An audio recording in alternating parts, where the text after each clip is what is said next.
الله كان توابا أستغفر الله إن الله كان توابا أستغفر الله إن الله كان توابا أستغفر الله إن الله كان توابا أستغفر الله إن الله كان توابا أستغفر الله إن الله كان توابا أستغفر الله إن الله كان توابا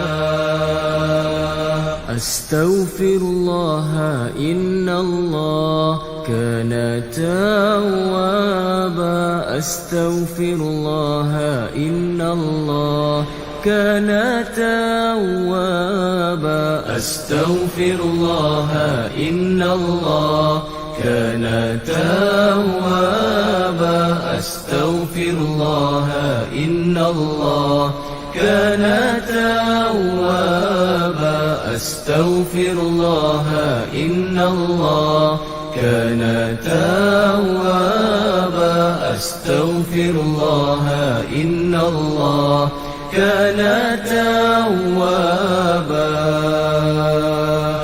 أستغفر الله إن الله كان توابا أستغفر الله إن الله كان توابا أستغفر الله إن الله كان توابا أستغفر الله. بسم الله الرحمن الرحيم.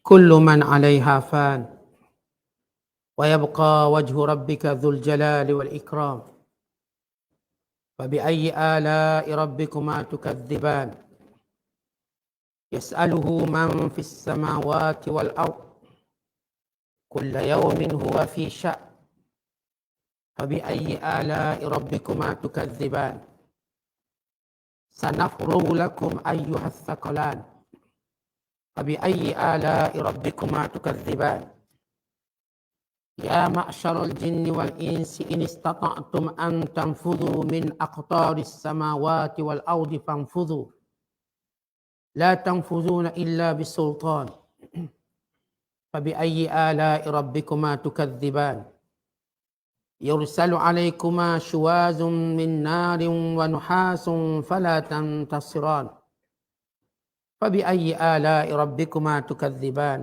صدق الله العظيم.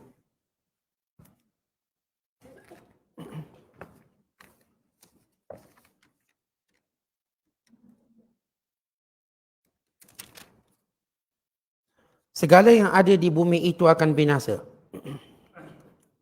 dan akan kekallah zat Tuhanmu yang mempunyai kebesaran dan kemuliaan. Maka yang mana satu di antara nikmat-nikmat Tuhan kamu yang kamu hendak dustakan? Sekalian makhluk yang ada di langit dan di bumi sentiasa berhajat dan memohon kepadanya. Tiap-tiap masa ia ada dalam urusan mencipta dan mentadbirkan makhluk-makhluknya. Maka yang mana satu di antara nikmat-nikmat Tuhan kamu yang kamu hendak dustakan? Kami hanya akan menguruskan hitungan dan balasan amal kamu sahaja pada hari kiamat. Wahai manusia dan jin. Maka yang mana satu di antara nikmat-nikmat Tuhan kamu yang kamu hendak dustakan? Wahai sekalian jin dan manusia.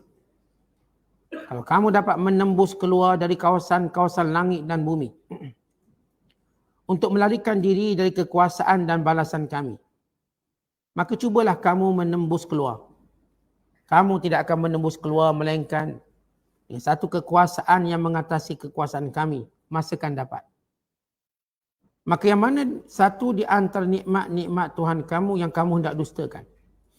Kamu wahai golongan yang kufur ingkar dari kalangan jin dan manusia akan ditimpakan dengan api yang menjulang-julang dan leburan tembaga cair yang membakar. Dengan demikian, kamu tidak akan dapat mempertahankan diri dari azab seksa itu. Maka mana satu di antara nikmat-nikmat Tuhan kamu yang kamu hendak dustakan? Masih lagi kita berada dalam penafsiran surah Ar-Rahman. Surah yang ke-55 pada juzuk yang ke-27. Bermula ayat 26 sehingga ayat 36. Ayat-ayat yang kita bacakan ini menjelaskan tentang seluruh nikmat-nikmat yang Allah Ta'ala kurniakan. Bahkan tempat manusia menghuni, yakni bumi dan segala isinya semuanya akan binasa. Yang kekal ialah Allah SWT, zatnya yang mulia. Kemudian Allah Ta'ala menjelaskan bahawa balasan dan perhitungan terhadap segala amalan dan perbuatan akan disempurnakan di hari akhirat kelak. Maka tiada yang terselamat daripada hitungan dan hisab Allah SWT. Maka Allah Ta'ala berulang kali menyebut dan mengingatkan manusia dan jin supaya sentiasa merenung akan nikmat-nikmat Allah dan tidak mendustakannya dengan mengingkarinya dan menyalahi perintahnya. Bahkan bersyukur dengan segala nikmat Allah dengan beriman kepadanya dan mentaati segala perintahnya. Allah berfirman, kullu man 'alaiha fan. Setiap yang berada di atas muka bumi ini, manusianya, jinnya, demikian juga haiwan-haiwan. Bukan demikian juga penduduk langit, melainkan orang yang dikehendaki dan dikecualikan oleh Allah. Fan artinya binasa. Daripada faniya yafna, fanun. Semuanya akan binasa, fanin. Dan akan berakhir kehidupan mereka. Tidak akan kekal melainkan zat Allah yang mulia, yang agung. Yang disebut oleh Allah, Zul Jalali wal Ikram. Perkataan Zul Jalali wal Ikram, kata Ibn Abbas, maksud Zul Jalal, Zul yang empunya, Jalal segala kemuliaan, Al-Ikram segala kebesaran, keagungan. Tuhan pemilik segala kemuliaan dan keagungan. Berhubung dengan perkataan Zul Jalal wal Ikram, di sana ada beberapa hadis. Nabi SAW menyebut kelebihan, menyebut perkataan Ya Zal Jalali wal Ikram atau Zul Jalali wal Ikram. Antaranya hadis yang dikeluarkan oleh Imam Tirmizi daripada Anas radhiyallahu taala anhu. Baginda berkata, Alizzu biya Zal Jalali wal Ikram. Sentiasalah kamu berilzam, yakni selalu menyebut perkataan Ya Zal Jalali wal Ikram. Selalu sebut. Kerana ia merupakan mengandungi makna doa. Bahkan dalam riwayat yang lain, Rasulullah lalu depan seorang lelaki yang ketika mana dia berdoa, dia berkata, Ya Zal Jalali wal Ikram. Wahai Tuhan yang empunya segala kemuliaan dan kebesaran. Lalu jawab Nabi SAW, Kudis cuji balak. Telah mustajablah doamu. Artinya seorang yang sentiasa menyebut perkataan Ya Zal Jalali wal Ikram. Ini antara zikir yang baik dan doa yang baik. Dan di antara penyebab pada doa mustajab. Bukan Rasulullah sallallahu alaihi wasallam menyebut ilzimu. Ilzamkan diri kamu ataupun alidzu. Sentiasa pagi dan petang sebut Ya Zal Jalali wal Ikram. Ya Zal Jalali wal Ikram. Kerana ia penyebab kepada diperkenankan doa. Dalam satu hadis yang lain, dan doa yang ma'thur, antara doa yang mustajab, Nabi SAW berdoa, Ya Hayyu Ya Qayyum, Ya Badi'as Samawati wal Ard, Ya Zal Jalali wal Ikram, La ilaha illa anta, birahmatika nastaghiitsu, aslih lana sya'nana kullahu, wala takilna ila anfusina tarfata ainin, wala ila ahadin min khalqika. Maksudnya, wahai Tuhan yang maha hidup, yang berdiri dengan sendirinya. Wahai Tuhan pencipta langit dan bumi. Wahai Tuhan yang mempunyai kemuliaan dan kebesaran. Tidak ada Tuhan melainkan Engkau. Dengan rahmat-Mu kami memohon pertolongan. Baikilah segala urusan kami. Jangan biarkan diri kami dengan diri kami sendiri. Jangan biarkan kami dengan diri kami sendiri. Dan tidak juga diserahkan urusan kami kepada mana-mana makhluk di kalangan hamba-hamba-Mu. Jadi doa ini doa yang disebut sebagai doa yang mustajab. Dalam memohon segala hajat. Dalam memohon segala keinginan. Dalam doa ini mengandungi semua kandungan-kandungan zikir yang disebut oleh sebagai ulama sebagai Ismullahil A'zam, nama Allah yang agung. Antara yang terkandung ialah Ya Zal Jalali wal Ikram. Bukan diriwayatkan dalam Hayatus Sahabat. Kisah seorang sahabat Nabi SAW. Ketika mana dia berperang, tiba-tiba beliau dijatuhkan oleh musuh. Dan waktu dijatuhkan oleh musuh, dan musuh berada di atas dadanya untuk menikamnya, maka dia menyebut Ya Zal Jalali wal Ikram. Wahai Tuhan yang punya kemuliaan dan keagungan. Tiba-tiba terdengar satu suara berkata, Qif, berhenti. Artinya orang kafir ni nak ambil tombak, nak tikam. Dengar satu suara yang kuat, berhenti. Maka dia pun paling ke belakang. Dan dia tak nampak apa-apa. Maka dia nak tombak lagi sahabat Rasulullah ini. Lalu sahabat ni berkata, Ya Zal Jalal wal Ikram. Maka terdengar lagi suara berkata, berhenti. Maka ini pun tak jadi tikam. Maka disebut lagi, Ya Zal Jalal wal Ikram. Yang berakhir akhirnya musuh itu ditikam oleh malaikat yang turun daripada langit. Untuk menunjukkan kemuliaan doa dan zikir Ya Zal Jalal wal Ikram. Ini kisah disebut dalam kitab Hayatus Sahabah oleh Imam Al-Kandahlawi. Kisah seorang sahabat Rasulullah yang terlibat dalam perang, dijatuhkan oleh musuh. Dan dia tak tahu lagi nak selamat melainkan dia berzikir Ya Zal Jalal wal Ikram. Sebab kehebatan orang Islam, kita tak ada istilah macam tak ada benda lagi boleh buat. Sebab kita masih boleh berzikir. Kita masih lagi boleh berzikir. Kalau orang kafir, tak ada benda dah boleh buat. Memang tak ada benda. Sebab dia tak ada zikir. Dan hadis yang sahih, diceritakan bagaimana bila Nabi SAW balik dalam peperangan Muraisik. Nabi berehat di sebatang pokok. Dan Nabi sangkut pedangnya di satu pohon atau satu dahan. Datang seorang lelaki mengambil pedang. Lalu meletakkan atas kepala Nabi SAW. Sambil berkata, siapa yang akan menyelamatkanmu, wahai Muhammad? Maka Rasulullah berkata, Allah. Yang zikir Allah, Allah. Maka akhirnya pedangnya dia terjatuh. Maka Rasulullah SAW mengangkat pedang tersebut dan meletakkan kembali pada kepala musuh. Lalu Rasulullah berkata, siapa pula yang menyelamatkan kamu sekarang? Maka kata dia, kamu wahai Muhammad. Kamu. Ya, orang beriman dalam kondisi ini. Orang beriman dia tak pernah putus harap dan putus asa. Sebab kita ada Allah. Sebab itu kalau kita mulakan hidup kita. Dan ini syiar hidup kita. Dan apa jua rintangan yang kita lalui bersama kita Allah dan kita ada Allah, kita tak mungkin tertutup jalan ikhtiar dan usaha. Kita ada Allah, kita boleh berzikir.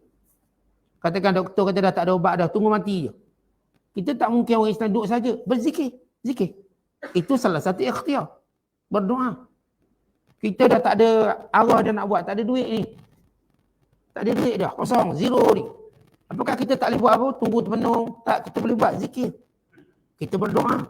Berarti orang beriman, dia tak ada istilah tak boleh buat apa-apa.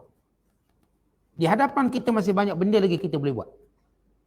Antaranya zikir-zikir yang dikenali mempunyai fadilat yang besar. Seperti La ilaha illa anta. Dan zikir Ya Zal Jalal wal Ikram. Yang mempunyai kelebihannya. Kemudian Allah Ta'ala menyebut, wa yabqa wajhu rabbik, yang tinggal cuma Allah Subhanahu wa taala. Ketika mana turun ayat, kullu man 'alaiha fan, semua akan binasa atas muka bumi ini. Malaikat kata hancur dah bumi. Dan malaikat beranggapan cuma bumi je hancur. Maka turun ayat yang lain, kullu syai'in halikun illa wajhah, semua binasa melainkan zat Allah. Maka malaikat mengetahui mereka juga akan binasa.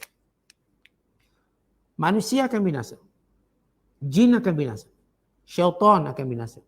Iblis akan binasa. Dan termasuk pada malaikat. Melainkan yang dikecualikan oleh Allah Ta'ala. Seorang ulama menyebut yang dikecualikan oleh Allah, ada yang dikecualikan sementara. Sementara, ini selepas tiupang sangkakala, ada sebahagian malaikat yang masih dikecualikan. Seperti malaikat Israfil sendiri. Seperti malaikat Jibril. Seperti malaikat Israel. Ataupun disebut malakul maut. Dan bila sampai masa Allah suruh cabut semua, maka tinggal lagi malaikat yang Allah kecualikan. Hamalatul arsh. Pemikul arasy Allah. Dikecualikan. Ada yang dikecualikan. Ada yang semuanya binasa.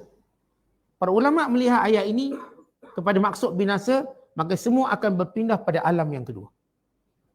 Untuk alam pertama kita binasa. Fan. Dan kenapa Allah Ta'ala binasakan untuk alam pertama semua makhluk hidup ini. Sebab semua kita sekarang hidup di alam yang pertama. Baik kita manusia, baik jin. Hatta orang-orang yang mati dalam kubur masih lagi berada pada alam dunia. Walaupun dikenali sebagai alam barzakh. Barzakh arti alam antara dunia dan akhirat. Transit. Hakikatnya dia masih berada di dunia lagi. Kerana itu masih ada amalan kita yang boleh sampai pada si mati. Kerana itu masih ada hubungan si mati dengan orang yang hidup. Melalui salam yang kita berikan pada ahli kubur. Melalui ziarah kita. Melalui mimpi kita.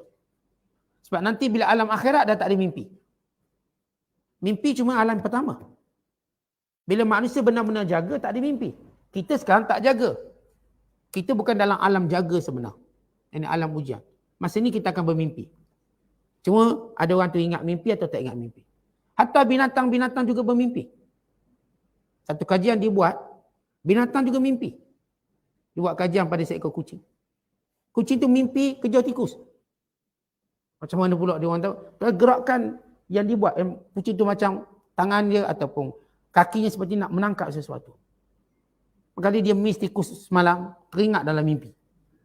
Maksudnya itu alam dunia, ada mimpi. Cuma ingat tak ingat itu nombor dua. Tapi semua orang ada mimpi, panjang, mimpi pendek.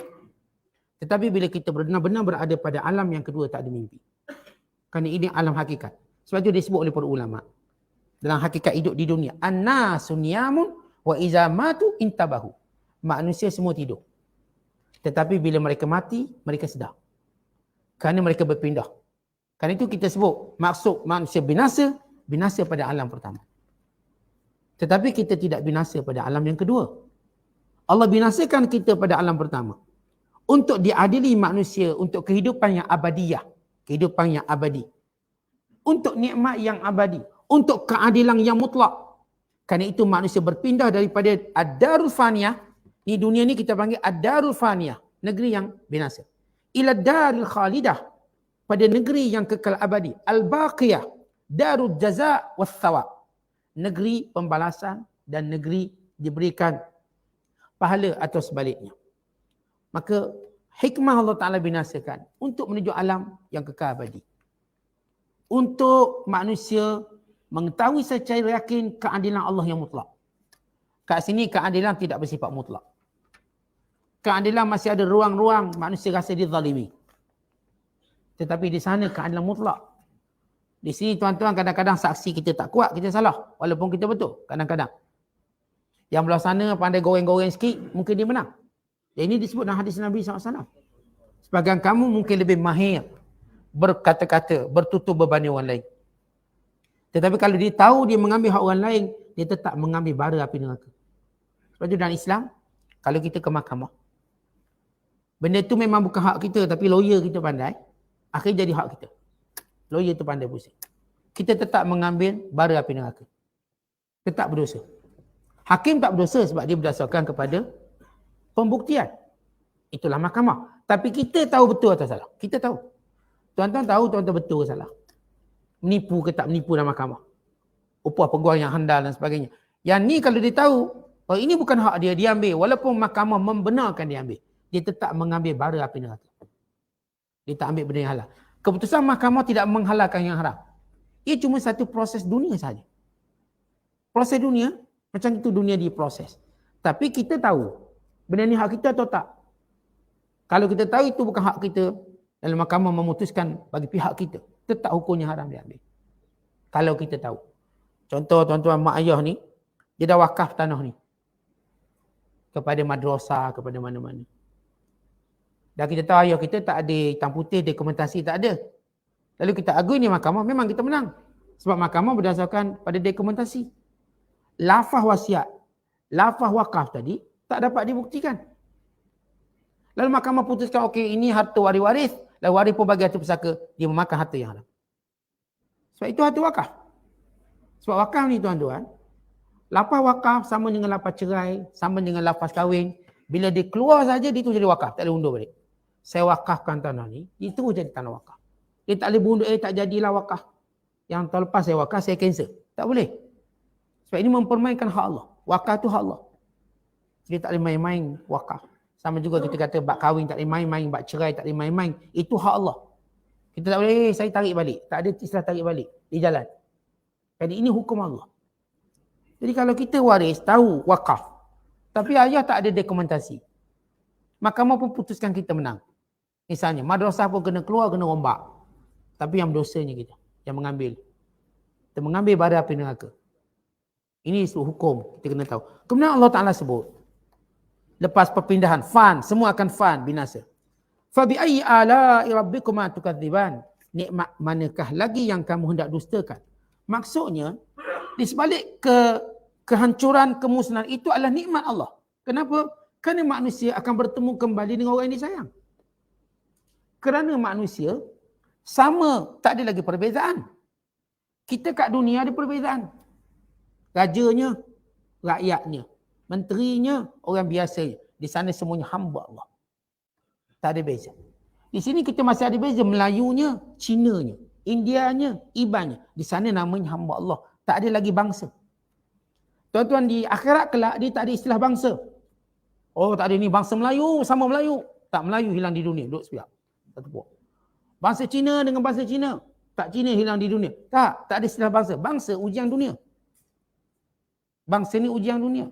Dan tuan-tuan tahu bila bangsa ni wujud? Bangsa wujud bila anak-anak Adam mula berkembang. Sebelum ini, Adam cuma satu bangsa. Sebab itu Rasulullah menyebut tentang kesatuan bangsa kita. Kullukum min Adam wa Adam min turab. Kamu semua jenis bangsa Adam. Maka kita namakan diri kita Bani Adam. Kita ni semua ni Bani Adam. Anak-anak Adam. Cina ke Melayu ke India, anak-anak Adam. Sebab itu akhirat kelak tak ada bangsa. Tak ada istilah, kalau kita orang Melayu cakap Melayu lah. Ni orang Arab cakap Arab. Tak, semua satu bahasa. Semua satu bangsa, namanya Bani Adam, namanya Ibadullah. Sebab itu dalam Quran kita lihat Allah akan sebut perkataan hamba Allah. Bila berkait dengan akhirat. Tak ada cerita bangsa-bangsa apa. Bangsa ni cuma ujian. Orang yang lupa pada ujian, akhir dia ingat bangsa dia lebih mulia pada bangsa lain. Dia silap salah. Allah dah ingatkan kita yang paling mulia bertakwa, bukan bangsa. Tak ada istilah kita tak kata bangsa kita lebih hebat, tak ada. Takwa.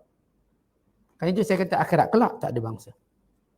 Maka bila Allah menyebut selepas menyatakan semua manusia akan binasa, nikmat mana yang kamu dustakan, kerana dalam kebinasaan manusia dan dengan adanya alam akhirat tertegaknya keadilan. Dan manusia sama rata. Dan manusia akan diberikan pahala atas kebaikan yang dibuat. Maka itu nikmat. Satu kenikmatan. Dan mereka hidup dengan hidup yang kekal. Kemudian Allah menyebut, yas'aluhu, telah bermohon kepada Allah. Man fis samawati wal ard. Siapa sahaja yang menjadi hamba Allah. Sama ada di langit, yang di malaikat-malaikat. Malaikat juga berdoa pada Allah. Memohon pada Allah akan hajat mereka. Ataupun di bumi, yang di manusia, jin, haiwan, jamadat, pepohon. Semuanya memohon pada Allah. Kulla yaumin huwa fi sya'. Setiap hari Allah punya urusan. Dia tak boleh kata Allah ni duduk saja, dia dah siap bumi duduk saja. Tak, Allah setiap hari ada urusan. Apa yang Allah buat? Urusan setiap hari. Ketika mana Imam Abu Hanifah berdebat dengan seorang pemikir Ad-Dahri. Ad-Dahri satu kelompok yang etis, golongan etis. Tak percaya pada Tuhan. Dan etis yang menganggap bahawa manusia ini binasa kerana peredaran masa. Maka peredaran masa tamat, maka tamat manusia. Tak dibangkitkan, tak dihisap. Maka Abu Hanifah berdebat dengan seorang lelaki Dahri yang menyatakan bumi ini terjadi sendirinya. Lalu Imam Abu Hanifah mematahkan hujah dengan berkata, apakah kamu percaya? Kalau satu kapal yang syarat dengan muatan, dengan barang-barangan, tanpa punya anak kapal dan kapten kapal, lalu selamat berlayar sampai ke destinasi. Lalu kata dia, mana mungkin? Mesti ada kapten kapal. Mesti ada takim atau awak-awak kapal. Kalau yang tu kamu tak percaya, bagaimana kamu boleh percaya alam sehebat ini dengan segala peredarannya tidak ada yang menjaganya? Tidak ada Tuhan yang menjaganya. Bagaimana kamu tak boleh percaya? Maka terbatas. Dan last sekali, bila ditanya, aku nak tanya satu soalan. Apa yang Tuhan kamu buat sekarang? Tuhan kamu buat apa? Abu Hanifah berada di bawah. Ad-Dahri berada di atas. Di atas mimbar. Debat kat masjid. Abu Hanifah duduk bawah. Sebab dia budak-budak. Waktu tu dia masih kanak-kanak dalam debat dia. Maka kata Abu Hanifah, kamu turun aku naik. Sebab dah lama kamu kat atas, aku nak naik pula. Maka Dahri turun. Lalu Abu Hanifah naik dan berkata, sekarang Allah menaikkan aku dan menurunkan kamu. Itu yang Allah buat. Dan mengangkat kebenaran dan menjatuhkan kebatilan. Dalam ayat ini Allah sebut, kulla yaumin huwa fi sya'. Setiap hari Allah ada urusan. Dalam satu hadis, ketika mana turun ayat ini, sahabat tanya pada Nabi SAW, wa ma dzaka sya'nu? Ya Rasulullah, apa itu urusan? Setiap hari Allah ada urusan. Maka jawab Nabi SAW, an yaghfira dhanban wa yufarrija karban wa yarfa'u qauman wa yad'u akharin. Allah Ta'ala mengampuni dosa dan melepaskan kesusahan, mengangkat satu kaum, menjatuhkan satu kaum yang lain. Ayat ini menunjukkan secara jelas bahawa manusia dan jin, kesemua makhluk Allah ini, manusia, jin dan malaikat, bukan semua makhluk Allah berdoa berhajat pada Allah. Kan itu Allah sebut, yas'aluhu, telah bermohon pada Allah. Maksud memohon di sini berdoa, meminta hajat, meminta keperluan, meminta rezeki, minta macam-macam. Telah meminta kepada Allah siapa saja makhluk yang hidup di langit dan dihidup di bumi. Baik, di langit siapa? Malaikat. Apakah malaikat juga bermohon pada Allah? Ya. Orang nama manusia, jin dan juga haiwan binatang, mereka akan mohon dua benda yang penting. Yang pertama, mereka mohon keampunan. Bagi mereka yang tahu nilai sebenar ialah keampunan. Yang kedua ialah mohon rezeki. Kalau manusia ruyuk iman dia, iman tak ada, kafir, mereka tetap akan mohon rezeki. Semua mohon rezeki. Kita tuan-tuan tiap-tiap hari melalui hidup kita mohon rezeki. Biar dapat kerja, biar dapat duit. Walau duit kita dah banyak, kita mohon lagi rezeki. Kerana itu ialah fitrah manusia. Bukan binatang-binatang juga mohon rezeki. Mohon rezeki. Bila tidak turun hujan, binatang-binatang ini berdoa pada Allah supaya diturunkan hujan. Kerana itu disebut kalau tidak kerana binatang yang melata, nescaya tidak akan diturunkan hujan. Adanya sebab binatang-binatang. Bukan katak yang berbunyi, dia bertasbih, memohon kepada Allah Ta'ala. Dan semua binatang di langit, mereka bertasbih, mereka berdoa. Sabbihu lahu ma fis samawati wal ard. Telah bertasbih kepada Allah siapa saja seluruh makhluk di langit dan di bumi. Baik, malaikat pula dia mohon apa? Dia mohon keampunan. Untuk siapa? Untuk manusia. Malaikat memohon keampunan untuk orang-orang beriman. Manusia dan jin dan binatang kita akan mohon keampunan, satu, ini bagi yang ada iman. Yang kedua, mohon rezeki, ini semua orang. Tak kira rezeki bentuk mana, bentuk jawatan, bentuk suami, bentuk isteri, bentuk anak-anak, itu semua rezeki. Itulah kesibukan manusia. Dan itulah urusan Allah Ta'ala dalam memberikan rezeki pada manusia. Yang mohon diselamatkan daripada musibah, disembuhkan penyakit, ini semua rezeki. Rezeki kesihatan dan sebagainya. Malaikat juga berdoa pada Allah. Apa yang malaikat doakan? Doa semoga Allah beri keampunan. Pada siapa? Pada orang beriman. Kalau kita kumpulkan hadis, saya tak kata saya mengumpul semua, tapi secara umum, ada 10 tempat di mana malaikat mendoakan kepada orang beriman. Ada 10 tempat. Malaikat akan doa. Kerana untuk kita memahami tafsir, yas'aluhu man fis samawati wal ard. Telah memohon pada Allah makhluk di langit dan makhluk di bumi. Jadi makhluk di langit itu malaikat. Malaikat mohon apa? Mohon keampunan. Jelas. Doa keampunan untuk siapa? Untuk orang beriman. Juga jelas. Waktu mana malaikat doa? Yang pertama kata ulama, ketika mana kita berdiri pada saf yang pertama. Tuan-tuan berdiri dalam saf, khususnya saf pertama, malaikat doakan, ya Allah ampunkan fulan bin fulan. Malaikat doakan. Yang kedua, ketika mana kita menyambungkan saf, betulkan saf. Tuan-tuan bila tu imam kata betulkan saf, kita buat dono je, maka malaikat pun tak doa untuk kita. Tapi kalau kita prihatin, kita pun cuba rapatkan saf, maka malaikat akan doakan untuk kita. Ya Allah ampunkan dosanya. Dan yang ketiga, malaikat akan doakan kita ketika mana kita menunggu antara solat dengan solat. Tuan-tuan, ni solat maghrib. Tuan-tuan tunggu solat isyak. Sambil kita menunggu, kita tak buat benda sia-sia. Dan kita masih kekalkan wuduk kita. Dia ada 2 syarat. Malam yuhdith wa malam yatakallam. Lagi mana dia tak berhadas, lagi mana dia tak bercakap benda sia-sia. Cakap benda biasa tak apalah, tanya, lama tak nampak kuliah, tu tak apa. Itu tak sia-sia. Tanya, tak sihat ke sekarang? Itu benda tak sia-sia. Cakap benda sia-sia, ngumpak apa benda semua-semua. Lagi mana dia tak bercakap, dan syarat kedua, lagi mana dia ada wuduk. Sebab tu bila kita habis sembahyang, tiba batal wuduk, cepat-cepat ambil wuduk. Sebab kita nak menunggu waktu solat. Kita sedang solat. Waktu itu malaikat mendoakan keampunan. Bagaimana orang tunggu solat. Yang keempat, malaikat akan doakan kepada siapa yang ziarah orang sakit. Pergi dan balik. Disebut dalam hadis yang diriwayatkan daripada Ali bin Abi Thalib. Yang dikeluarkan oleh Imam Tirmizi. Hadis yang sahih. Bila seorang menziarah orang sakit, pagi atau petang, malaikat akan didoakan oleh 70,000 malaikat. Doakan untuk dia keampunan. Pagi ke petang. Di sini menunjukkan anjuran ziarah orang sakit. Kita ni tuan-tuan, walaupun pada orang kita bermusuh bila dia sakit, kita ziarah, dia tak musuh kita. Lain parti ke, lain kulit ke, lain apa pun, waktu sakit, orang akan persilakan kita ziarah. Dan ini ruang terbaik untuk sama-sama buang ego, sama-sama mengurangkan taklil khilafat, mengurangkan kekhilafan kita. Dan sementara lagi pahalanya malaikat doakan. Ini bukan seorang malaikat, 70,000 malaikat doa. Bagaimana disebut dalam Musnad Ahmad. Maaf, bukan riwayat Tirmizi, dalam Ahmad. Dalam Musnad Ahmad. Dan yang kelima, ketika mana kita ziarah saudara kita kerana Allah. Kita ziarah kawan kita ni, bukan tunggu reunion. Saja ziarah kawan-kawan kita lama, yang dulu satu kelas dengan kita, satu kuliah dengan kita, satu kampung, jiran kita. Tak kira lah, kawan kita, saudara seagama kita. Bila mana kita menziarahinya, maka malaikat juga mendoakan untuk kita. Doa keampunan, doa syurga dan doa segala kebaikan. Doa murah rezeki untuk kita. Ini doa malaikat. Dan yang keenam, ketika mana kita doa untuk saudara kita, ketika mana saudara kita tak tahu. Atau disebut dalam bahasa Arab, bidhahril ghaib. Kita doa untuk kawan kita duduk tak berada di hadapan kita. Kita kata, ya Allah, sihatkan tubuh badannya. Ya Allah, murahkan rezekinya. Lalu malaikat ini berkata, amin, walaka misluh. Atau walaka bimislih. Kamu juga dapat macam tu. Kamu juga dapat macam tu. Sebab tu tuan-tuan, setiap kali kita doakan untuk orang lain. Kawan kita, saudara kita yang beriman. Pertama, doa itu mustajab. Yang kedua, kita pun dapat sama. Supaya dalam hati kita, jangan dengki dengan nikmat kawan kita. Bawakan kita doa pula. Biar kawan kita berjaya. Kalau jenis meniaga, biar dia berjaya. Jangan biar dia bankrupt. Dia doa macam tu. Nanti mereka kata, kamu pun macam tu. Kita bankrupt. Biar kita doa kawan kita, biar dia sihat. Kita doa kawan kita, biar dia naik pangkat.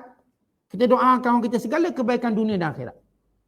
Melainkan malaikat muwakkal dipanggil, akan berkata, amin walaka bimislih. Amin, dan kamu juga dapat macam tu. Tuan-tuan, malaikat ni makhluk Allah yang bersih. Kalau doa kat kita, mustajab. Sebab tu jangan kedekut doa untuk saudara kita. Jangan kedekut. Asal doa kita belaka. Tuan-tuan, kita ni tak payah pesan ke kawan-kawan kita nak ke Mekah, nak kirim doa ke? Tak payah kirim lah. Saya ingat seorang-seorang muka ni saya doa. Maksudnya kalau orang tu, dia ada nilai ukhuwah tadi. Bukan maksud tak boleh kirim doa. Maksudnya kalau orang tu ada nilai ukhuwah. Dia ingat seorang-seorang muka-muka kawan-kawan dia. Sebagainya kita cerita tentang Abu Dhar, mereka Abu Darda. Waktu dia sujud, dia membayangkan hampir 70 orang sahabatnya untuk didoakan. Setiap kali sujud, doa bayang. Dia bukan sekali doa, dia bayang. Tengok muka ni, yang tidur kat tiang ni. Ya Allah, ampunkan dosa dia. Dia doa. Ni muka ni, ya Allah ni, yang jangan-jangan kuliah ni. Allah ampunkan dosa dia. Dia teringat muka-muka tu. Tentang ini, antara akhlak orang Islam dengan saudaranya, jangan lupa doa. Itulah dia kemuliaan kita. Kadang-kadang kita tengok kenapa orang suka kat kita? Sebab kita suka kat orang. Melalui doa kita. Hubungan kerohanian kita. Ramai orang menekankan hubungan secara fizikal. Tapi jarang orang melihat hubungan secara rohani. Antara hubungan secara rohani ialah mendoakan. Hubungan tu tuan-tuan, walaupun kita jauh. Tapi bila kita jumpa, kita mesra. Kerana kita ada hubungan rohani. Yang jauh lebih kuat daripada hubungan secara fizikal. Kerana itu banyakkan doa supaya dapat doa malaikat. Dan seterusnya, ketika mana kita ajar benda-benda baik pada orang. Mana-mana orang yang ajar benda baik, malaikat doakan untuk dia. Sebagaimana disebut dalam hadis. La yusalluna ala muallimin nasil khair. Malaikat dan juga seluruh makhluk Allah yang lain mendoakan kepada orang yang mengajar manusia perkara-perkara baik. Riwayat Tirmizi. Kita ajar benda-benda baik. Tak kira jenis orang kuliah lah. Kita kawan-kawan kita duduk sembang-sembang, kita ajar benda baik. Kita kata, "Mang, kau lama tak ke masjid, pergilah masjid." Kita dah makin tua. Pergilah belajar biar kita tahu agama kita. Taklah kita buat dosa selalu. Jadi kita ajar sehingga dia pegang ilmu kita. Maka malaikat doakan pada kita kebaikan. Supaya kita ni tuan-tuan, jangan tengok yang mengajar baik ni cuma ustaz. Kita semua nak menyampaikan kebaikan. Sebab itu Rasulullah SAW, bila menyampaikan satu kebaikan, Nabi akan berkata, "Liyuballighi syahidu minkumul ghaib." Yang hadir, tolong sampaikan pada yang tak hadir. Siapa yang hadir? Sampaikan pada tak hadir. Yang baik-baik. Supaya kita dapat doa malaikat. Dan antaranya ketika mana kita tidur dalam keadaan berwuduk. Siapa pun tidur dalam keadaan wuduk, bata mutatahhiran, malaikat-malaikat mendoakan. Lepas tu sunat kita berwuduk walaupun kita dalam keadaan jima', maksudnya hadap serah, sunat ambil wuduk. Walaupun ini tak dipanggil wuduk untuk solat, wuduk jima'. Maksudnya bagi menunjukkan kita bersedia dalam keadaan bersih. Bukan makruh kita makan dalam keadaan berhadap serah. Melainkan kita ambil wuduk dulu. Kalau seorang bersama dengan isteri dia, dengan pasangan dia, tiba-tiba terus nak makan. Nak makan, maka sunat dia ambil wuduk dulu. Lepas tu nak makan, makanlah. Tapi kalau dia nak mandi, itu lagi baik. Nabi SAW bila baginda mendatangi isterinya, Rasulullah bersegera mandi. Bersegera mandi kenapa? Sebab kita bila masuk subuh tuan-tuan, nak mandi ni payah sikit. Masa ni kata tak apalah, kita mandi subuh esok. Tiba-tiba je subuh esok jadi sejuk. Jadi sejuk, jadi macam malas. Akhirnya kita melewatkan solat. Sebab tu mandi siap-siap. Jadi esok cuma ambil wuduk je. Jadi tak rasa berat untuk datang solat subuh berjemaah dan sebagainya. Dan antaranya ialah ketika mana kita bersahur. Setiap kali kita bersahur, malaikat akan doakan kepada setiap yang bersahur. Sama ada sahur ni sahur puasa wajib atau sahur puasa sunat. Tuan-tuan puasa sunat hari Khamis, hari Isnin, hari apa-apa pun. Maka kita pun sahur. Sahur walaupun minum air masak. Sebagaimana kata Nabi SAW, tasaharu walau bijur'atil ma', bersahurlah walaupun seteguk air. Sahur. Kenapa? Untuk mendapat doa malaikat. Tak nak sahur Ustaz. Saya ni kalau sahur sebut perut. Saya satu lagi dah gagah, dah biasa tak makan ni. Bukan masalah biasa makan tak biasa makan. Kita nak dapat doa. Dan di antaranya ialah ketika mana yang ke-10.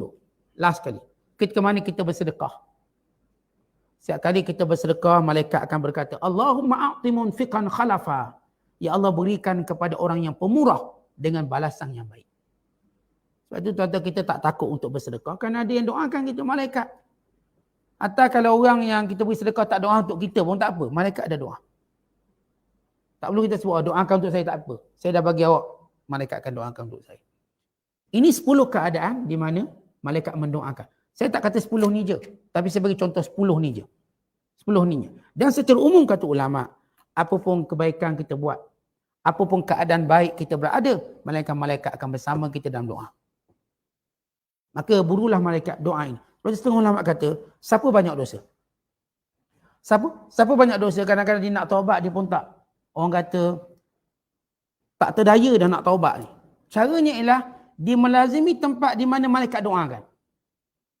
Kalau kita ni banyak dosa, duduk dalam kuliah. Malaikat doakan. Kerana orang kuliah ni tunggu waktu solat. Malaikat akan doakan. Ni kalau orang ni banyak dosa, dia jenis macam nak bertaubat pun dah tak kuat dah. Sebab bila dia taubat, dia buat lagi. Dah tak kuat dia nak taubat. Dia rasa macam, aku ni main-main ke apa? Maka caranya bagaimana kata ulama? Supaya taubat tu berlaku. Daripada doa pada malaikat. Maka dia duduk di mana malaikat doakan untuk dia. Kalaupun tuan-tuan dia ni jenis jam kering punya orang, dia semayang duduk sah depan, supaya malaikat doakan. Memanglah kita ni teruk, brutal, rock misalnya. Semayang jangan duduk sah belakang, rugi. Duduk sah depan, biar malaikat doakan untuk kita. Begitu cara, supaya lama-kelamaan, akhirnya ringan tubuh badan kita daripada dosa, dan ringan untuk kita buat ketaatan kepada Allah.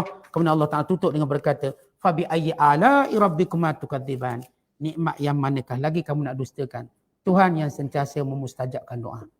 Yang memenuhi keperluan dan keinginan kamu, hajat kamu. Kadang-kala kamu tak doa pun Allah bagi.